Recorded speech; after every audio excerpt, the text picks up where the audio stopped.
And I joined you guys from Albany, Oregon, where I spent the last 10 years as Economic Development and Urban Renewal Director over there. And prior to that, my background is mostly in the private sector. I've done mortgage lending and banking and corporate communications and a whole myriad of different things. So I found that mixture of the private background, then the public sector work really helps me interface with developers and citizens and folks that want to do projects in Redmond.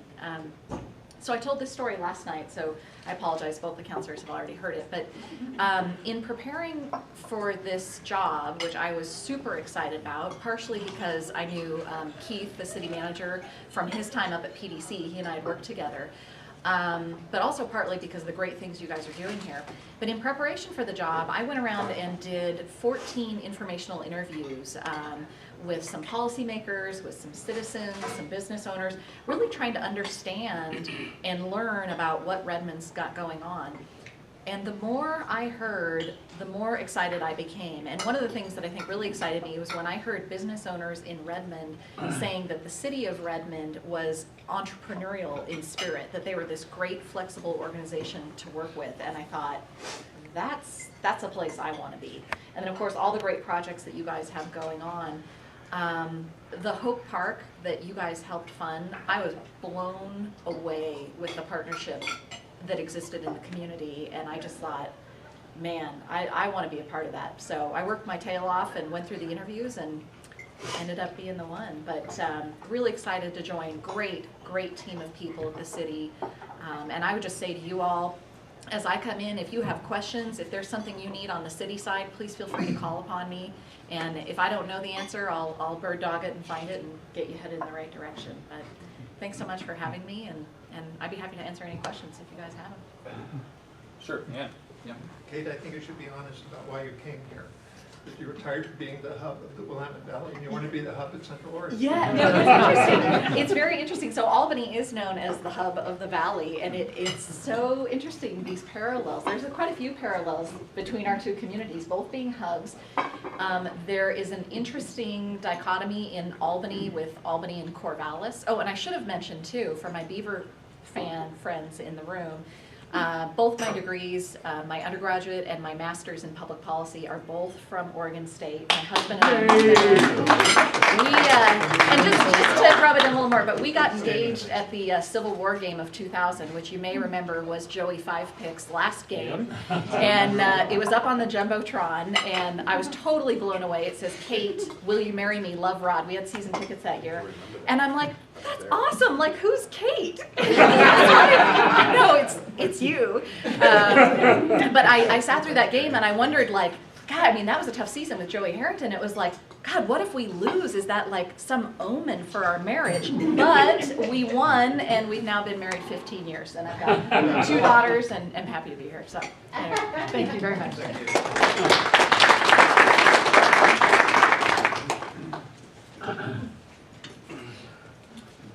All right, my turn. There's a lot of pages here, but it's large font in hopes that I won't have to use this. Are your arms long enough? No, that stopped a couple years ago. Yeah, just asked my wife. So again, thank you for having me here. Everybody hear me okay without that? I'm not a big fan of these things anyways. But so thanks for having me. I think you all know I'm running unopposed, but I am here to just kind of give a little background. Some of you have met me and some of you have not, but I'll give you a little background and then I'll answer some questions for people. But again, I got a bunch of stuff written down so I don't get too off track. Born in Cleveland, Ohio, so there we go. I'm a Browns fan. I just saw the Cleveland City get their first championship with the Cavs in my lifetime, so that was a big deal this last year, but the Browns are still very, very sad. The Indians are doing good right now. Yeah. So ended up in Boise through a series of stops along the way. Grew up, spent most of my life growing up there. My dad was a professor at Boise State University for 31 years.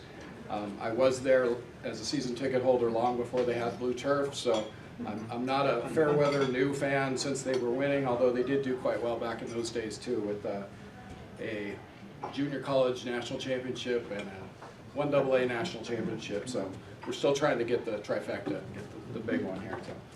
So, moved here to Redmond in 2001. So just over 15 years I've been in the city. I guess back up one step, I did go to college at Willamette University originally after high school in Boise. Got a biology degree, which transitioned nicely into my CPA profession. It was a great experience, a great college. I did take my accounting coursework at Boise State and sat for the CPA exam and got my license. I have a business, a tax preparation business here in town. If you didn't know that, that's kind of what I do for the paying job. And then as far as the city, back in early 2000s, I was very involved with the Chamber on their ambassador program. Was asked to be a part of Leadership Redmond to participate in the class, and I was ready to sign up for that, and then someone said, why don't you run for council? And I said, city council? Are you kidding me? I've never even thought of anything political in my life. So I decided to do it, and I won. And so basically January 1, 2007, I became a city councilor here in Redmond, and absolutely have loved that experience. I did step away for a year at one point, and I missed it an awful lot. You can ask my wife, Robin. I couldn't let go of it, so when someone had to step off, they did appoint me back in to fulfill that position, and then I ran again 4 years ago and won, and then I'm running again this year for another 4-year term. So really have enjoyed it.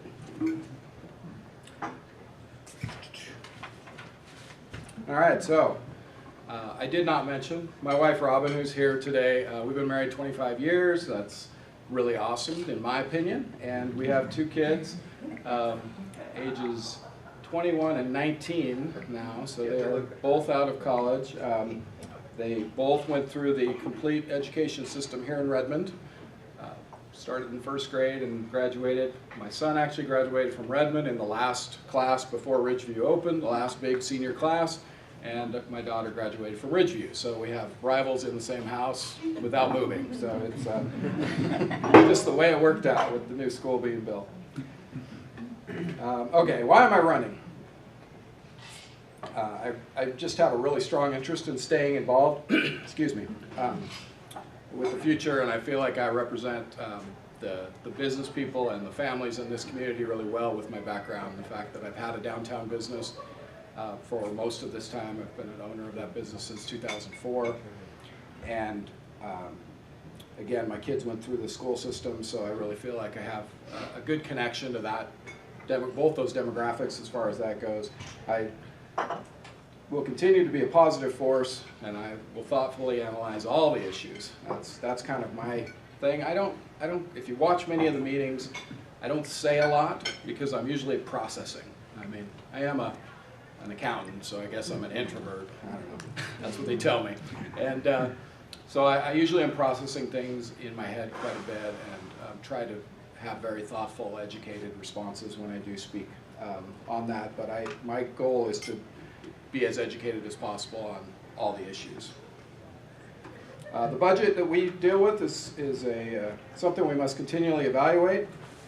Current challenges include the rising PERS costs, healthcare costs, staffing needs that we have in the city, and then handling the debt challenges sometimes that arise, which you may be familiar with. The Juniper situation is something that we've had to work through.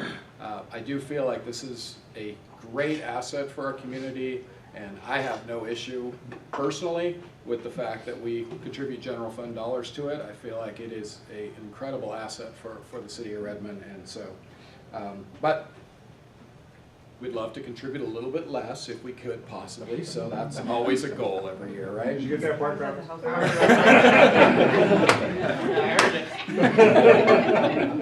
I'm in. You know, your brand's got a house. I'm vested. All right. Good, good. I'm very happy to have Travis here, actually. He's been a real positive force in this area and in the Juniper. So. Okay, top priorities.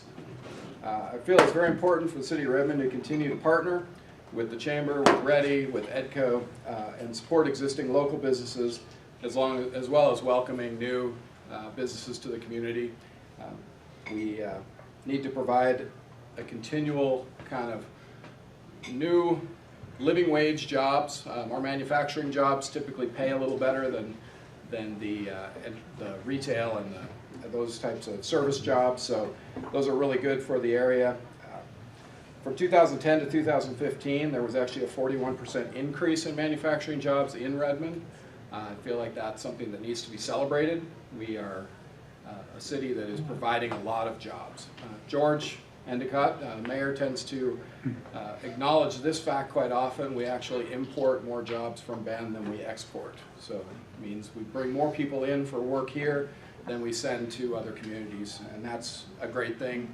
Jobs are very important. We want our people to be employed and be contributing that way. Additionally, those manufacturing jobs, the reason I'm a big fan of focusing on those is they tend to be a leading type of, those industries tend to lead other retail and professional type jobs, because as we employ more people in those areas, new businesses will open to support those, and people will continue to stay employed at that level too. I believe that Redmond must continue to work towards providing the most to our residents with the least cost. But we can't sacrifice our core services, the police, fire, parks, roads, infrastructure. We must be diligent also in our disaster preparedness work that Mayor Endicott has been very active in, and I support that as well. Redmond will be a critical location when that Cascadia event occurs. Imagine you've all heard about it, but the reality is that if it's as devastating as they're predicting, this will be the only functioning airport around, basically, as far as for all the people that are in the valley and up in Portland. And there will be some significant amount of work that we'll need to do, continue to do, to be ready for that, which I don't think we can be ready, but to be as prepared as possible, both at an individual level and as a city. I'm personally very proud of Centennial Park, I'm sorry. That was a project that I was heavily involved with from the get-go. It was part of the Centennial celebration for the city of Redmond. We turned 100, and I look forward to being involved with the expansion, which I think we're going to call Centennial Plaza, which will be the space between the park and the new city hall, which is very exciting. We're about to move into that in the next few months, and it's really going to be a great thing there. I also feel like the part that isn't spoken about as much is the fact that vacating the lot that we're on for City Hall creates a great opportunity for some redevelopment on that block that could be a huge boom to our downtown core, as well as focusing on getting that hotel re-operational, which we've been really close a lot of times, and so I think it's bound to happen soon.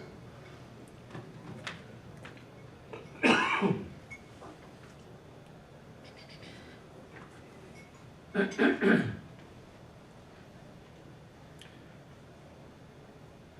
think I covered most of this stuff.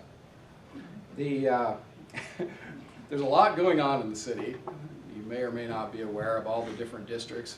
The downtown urban renewal district gets a lot of press, but there's included in that, we've got our kind of our core area, and then there's the Midtown plan, which is being worked on now, which is kind of the north downtown area, which is, I think, an exciting area, a lot of opportunity there. The medical district is an ongoing area of the town that is got some great planning that's been done to get that really kind of ramped up and more attractive to, again, attract professionals to that area of town and make it accessible for our citizens. The East Side industrial area, as I talked about earlier, the importance of the manufacturing types jobs that are to this area, all of Central Oregon for that matter. We have some incredible opportunities here in Redmond with the 465 acres that is north of Highway 26 there, and then the 900 acres south of the fairgrounds here that is going to be potentially some really incredible opportunities to bring in some new employment opportunities and really kind of solidify the Redmond being the hub of the area aspect, because we'll have a lot of other stuff that will draw people to us. We already have the fairgrounds here in Redmond, we have the airport, we have a lot of things that truly, it's not just a statement that we're the hub. I mean, people really do have to kind of come to and through this area because of the way it's set up. I don't know if it'll really ever happen, but when I moved here in 2001, I actually had this belief that Redmond would become bigger than Bend eventually. Just looking at the way everything was laid out. So we'll see if it really happens, but I think it might because it's just the center of everything. So we'll see.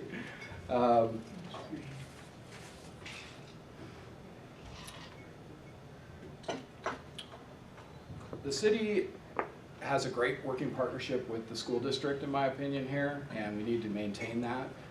We don't tell them what to do, but we have a great partnership, and we definitely need to continue to celebrate their successes and what they're doing. I don't think that they get enough press as far as what good there is there, and what opportunities there are there. Between Ridgeview, RPA, and Redmond High School, there are some tremendous opportunities for our kids, and I think we just need to publicize that more and talk a lot about what opportunities are there for the kids. The CTE program that is at Redmond that is currently working to educate kids on what opportunities there are. The upcoming internship program idea that is being worked through Better Together is a phenomenal thing that will help kids. One of the biggest issues with kids, and we may have all faced that going through school, is that you don't know what you don't know.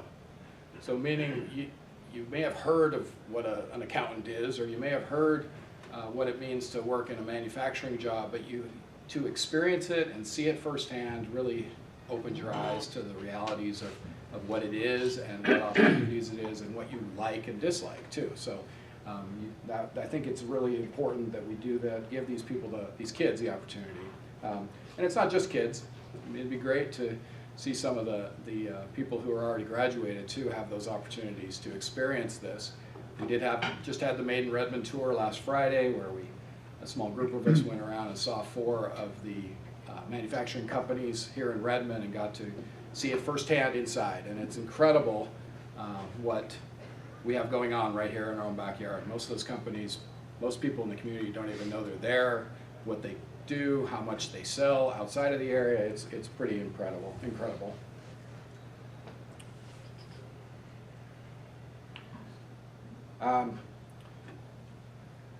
Basically, I feel that currently the city of Redmond is doing a good job. We can't relax. We're on the precipice of making Redmond into not just a good city, but a great city. The changes that have occurred just in my 15 years here, I still consider myself new to this city, and just the phenomenal changes that have happened in the last 15 years, which I'm sure you're all aware of, are incredible, and I can't wait to see what's coming. On the fiscal front, I'm not a fan of narrowly focused taxes and fees, but I do believe that many times the money is needed to effectively promote, support, and handle the future growth in the city. So I'm in support of evaluating all the proposals that come before us and just looking at the greatest good. That's my goal as a city councilor, is to look at what's going to give us the greatest good for the entire community. Side note on that, that's one of the reasons I personally am against Measure 97, is I feel like it is a very poorly written and poorly thought out way to go about raising money. So I just think that there's a better way for them to do that, and that's why I'm against it. Do you think sales tax is probably the only way for them to do it reasonably and not kind of affecting people in a way that's undesired? An actual sales tax? Coming from a state that had a sales tax, I felt like it was a good thing. It worked. It makes things a little more, less volatile, I guess is a better way to put that. Oregon has a very volatile economic system because of its income tax dependent system. It's a very challenging thing to say, hey, let's bring on another tax. So I feel like there would have to be some trade-off there.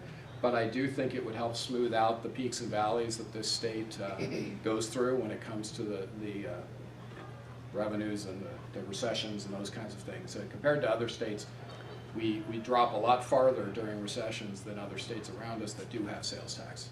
So I think it should definitely be looked at. It's not supported, and it'd be really hard to get it through in this state. So But yeah, I do think a real sales tax, not a hidden sales tax, has some merit. Good question, thanks. We must continue to be known as a business-friendly community, and everyone likes to say that. Every community likes to say that, but I like to think of us more as a, how can we make that work? If somebody comes into us and they basically have a plan, instead of giving them a no, other people have said it before, but we find a way to get to yes. You know, and I think that Redmond needs to continue to do that. And I think it's very important. I'm going to do what I can to encourage the city council, the city manager, and the staff that work for Keith to keep that as their kind of primary focus in that regard. And that is my written remarks. Thank you. Questions? Yeah. I just want to make a comment. I appreciate that in council you're always focused on the safety of the kids in the community and spending our money locally. I think those are both very important points, and I congratulate you for it. Thank you. Yes? What is your take on the medical marijuana dispensaries in Redmond? How do you feel about that issue? Well, I support the fact that it's not legal federally. Let's put it that way. I don't know if that came out right. We currently have, and it was written long before this was legalized, we cannot issue a business license to a business that is not federally legal, in addition to state legalization and stuff like that. You're talking about medical, right? Did you say medical marijuana or recreational? The dispensaries, being able to have them like in Bend, it seems like now you go to Bend and there's, you know, one every 20 feet all over the place. Okay, so there's two different things that are out there, right? I mean, but the dispensaries themselves do have to have a business license, so it applies on both sides. So technically in Redmond, it's not allowed. If the federal government, doubt that's going to happen anytime soon, but if the federal government were to legalize it, we would have to, basically under our current code, we would have to allow them then, because that's really what's stopping it. We didn't really put out a prohibition like some cities because of the current things. It was something that was already in place in regards to that. So my personal opinion is if it's legalized and it's managed that way, then I would allow it, I guess. I would be in favor of allowing it, but until then I'm not. Because I support the current code that we have about it not being legal federally, so I think it should stay that way and we should have local control over that as a city too, to be able to decide that. I feel quite concerned about the marijuana that's being used in candy and children, user-friendly type of thing. And then they say, well, it has to be kept to the adults. It's up to the adults to not let the children eat these little candy bars and things like that. How could that be possible? It's very scary to me also. Very scary. The reality is it's not just candies, which are very strong, but there's liquids, you know, there's sodas, there's you know, all kinds of edibles that are out there that could be, if they're not taken care of by the adults that are in the house, they could be accessed by the kids. So it's very scary. The reason I want to bring this up, I go weekly, 3 times a week, to this meeting about the ease of walking out by the Arthritis Association. And this lady came and she was just laughing and laughing and laughing and laughing. She had gotten into brownies with marijuana that her daughter makes for medical reasons. And the house has 6 other children in it. And the grandmother got into it. I mean, oh my God. So in our households, we already have this situation. I mean, anybody that has alcohol in their house already has to work to make sure the kids don't have access to it.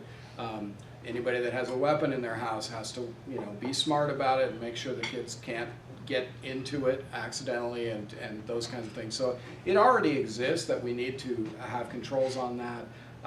But it is scary because it's new and it's unknown. The strength, from what I've read and been told, the strength on a lot of those edibles is very high, and for small children it can be have a pretty devastating effect on them. Not, you know, I don't know how many cases where someone actually died from it, but very significant from a medical standpoint on that. I'm sure it's possible to overdose on it as well if you're a young enough person. So, yes? You made a couple comments today, and last week we heard the two candidates for mayor talk about the growth and attracting businesses. And it starts to hit me a little bit like, do we want to be as big as Ben? Do we want an interstate going through our town? You know, so what kind of thoughts do you have and are considered in council about, you know, where do we want to be? You know, is it just growth for growth's sake because somebody can make more money? Or what kind of community do we want? That's a great question, and actually I didn't really say it in there, but it's something I've said before. I don't believe we can stop growth. So I've always been a fan of managed growth. I mean, just look out these windows. There's a reason that this area is growing.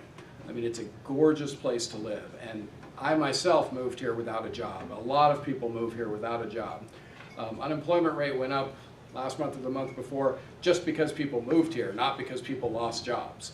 You know, that's something that we're going to have to deal with. So we need to manage the growth, and I do believe that is one of the biggest challenges for all the communities in Central Oregon. But Redmond, I think we're well prepared, and we've been thinking about this long before I was here, that there's been some great planning done in the past as far as being prepared for that. You know, just we've been able to learn from the mistakes that were made to the south of us, I think.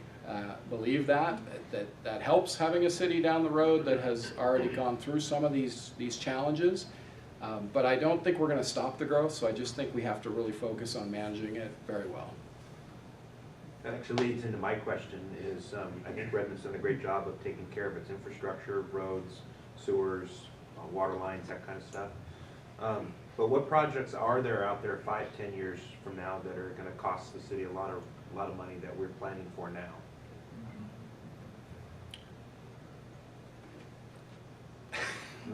There's a lot going on. I mean, as far as there's a lot of these plans, a lot of it really is going to be dependent upon the growth that happens.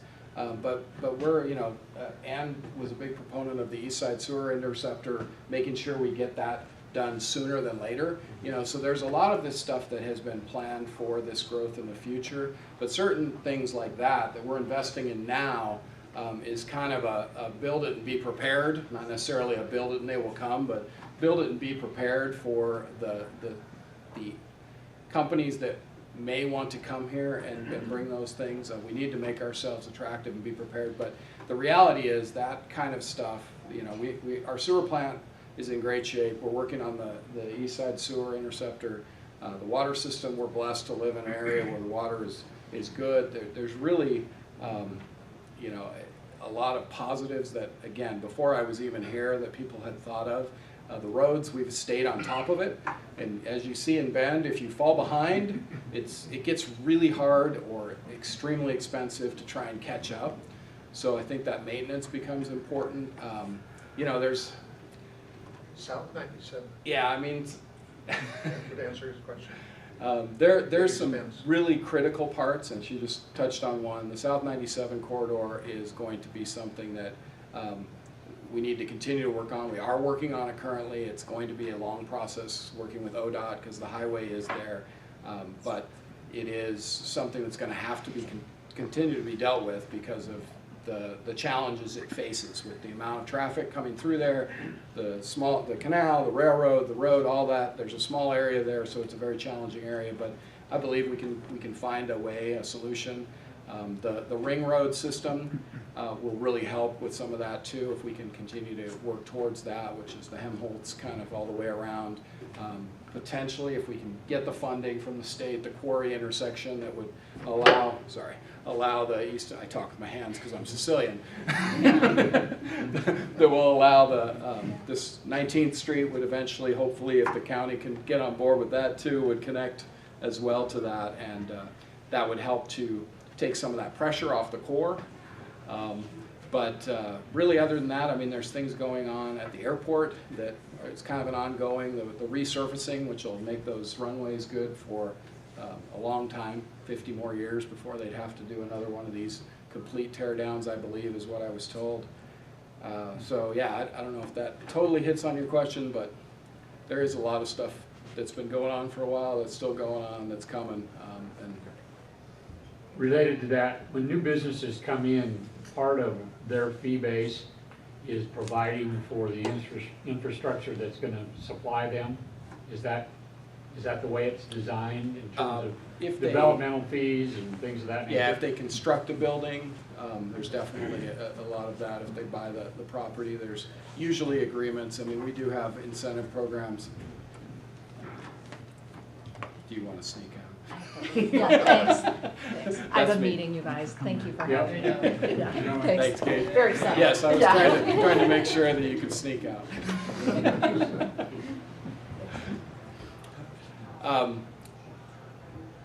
So yeah, so I think from that standpoint, there are definitely fees involved with development that help to kind of go into that bucket as far as for future infrastructure needs and things like that that are needed.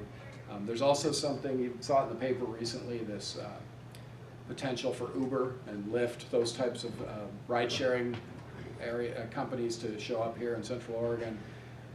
The reality is it could be a nice little income generator for the airport in addition to what's already happening out there, because part of their model is to have a little fee in every single ride that kicks back to the city or the airport in this case if it's airport pickup. So there's some potential there for some additional revenue that would allow us to do some more things. There are needs at the airport. We've done a lot to it, but if you've been out there on a busy weekend, the parking lot is jam-packed already, so there's going to be some parking needs down the road, and there are needs and some plans for assisting the rental car companies with kind of giving them a place that's going to make them work more efficient and free up some other space for us too. So those kind of things are happening too. But yeah, development fees will help. How do you feel about the importance of art in the community? The importance of art. I think it's important. No, you gotta get more art. No, it's been a great addition. I think what this community has been able to do, and I'll give the credit to whoever was able to get this art around the clock thing started in the first place, but to set up something where you have rotating art pieces that essentially are not a huge financial drain on the city because they're essentially donated for a period of a couple years. They aren't all things that everyone likes, but that's the way it is with public art. But it really has changed this community, having all these art pieces. It's something that I feel is a very good thing. It makes it attractive for people driving through. It looks like we're committed to it. And it really hasn't cost the city that much money because of the way it was structured. So it's been good. Yes? I just like to kind of second that. I come from a city that had 100,000 people. They had art on the walk is what they called it there. And we are not really on a par yet, but I certainly see how we're becoming that same image. And it's very well accepted there. And I think the finances are right. Just well done. Those partnerships are important. I mean, that with any of these things, we have to continue to work on that. You guys know well with Hope Playground. I mean, this community will get behind some things that are important to them, and with the groups like this, we can do some great things. I feel like that park probably could have won even more awards had we been able to publicize it, nationwide and all that stuff. It's just a phenomenal addition to this community. You're a downtown business owner, own property down there, and we talked about a little bit at last week's meeting, but what are your thoughts on trying to get the vacant buildings that are downtown either sold or a tenant? Is there anything in your mind that we can be doing different to fill those empty buildings? I wish I had the magic answer to that. It's something I know the city has worked on very hard. They've reached out to these owners and tried to convince them that it'd be better to not be empty. But there are some building owners that are just fine with it sitting empty. Write-off. What's that? It is a write-off. Well, for them. Yeah. So there's some absentee owners. I'm not a believer in that. If I owned one of those buildings, I would want to get somebody in there. That's my personal opinion. But yeah, that's one of the challenges we have. Most of them don't live here, do they? I don't know the answer for sure. That's the way it used to be. That there were a lot of out-of-town owners, and that was part of the issue. I do feel like it can take care of itself. This is a chicken and egg thing with downtown. It's like the business people, the business doesn't want to move in there until there's customers, and the customers don't want to go until there's a business. And that's the challenge we have. So we need to continue to work towards redevelopment like the hotel, potential redevelopment on the current City Hall site as something that's going to be a draw that will pull people into the core. And if you have more people, then you're going to have more successful businesses, and you're going to have other businesses that want to go there, and they're going to be, as they get more successful, they're going to be willing to pay a little bit more for their lease because they actually are making money, which is the challenge now. And so we may be able to fill more of those spaces, but it is hard to find that catalyst. I really believe the hotel and this redevelopment at the city, the current City Hall site could be that catalyst that will help with that. But yeah, I don't know. I mean, there's one building owner, for example, that we went directly to them just to ask if we could put like kind of photographic paper on the windows to make it an attractive thing when people walk by, because basically it was just glass that you looked inside and you saw all this kind of broken down furniture and things like that. It was really a bad thing. And they said no. You know, it's like, really? I mean, there wasn't going to be no cost to them. It was just the city wanted to help them. And they said no. So I don't know what you can do when you have that type of situation, but we're trying. I know they're working on it. Can you change some kind of city ordinance that says they can't have it vacant like that, or they have to do something to dress up the windows, or else they'll be fined a certain amount or something? The only thing that we can use is the nuisance code, which is, you know, so if it is bad enough, like not being taken care of enough that it becomes a safety issue, or it's, you know, you can do that, or you can basically say, you know, send them a letter, ask them to clean it up, fine them, you know, for not doing it. But even then, you know, we have people who, they don't cut the weeds down, they get notices from the city that say cut the weeds down, they don't do it, so the city goes in and does it and charges them, they don't care. They're like, well, fine, just tack it on, you know.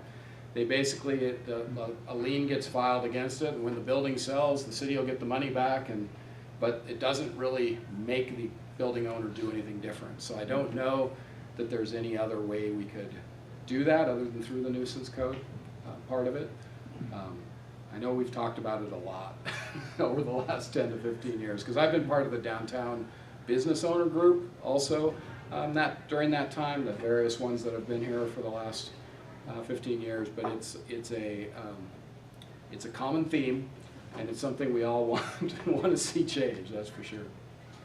It's after 1 o'clock.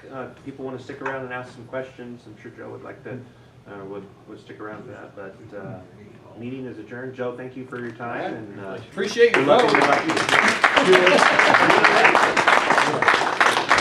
Probably do better thinking now.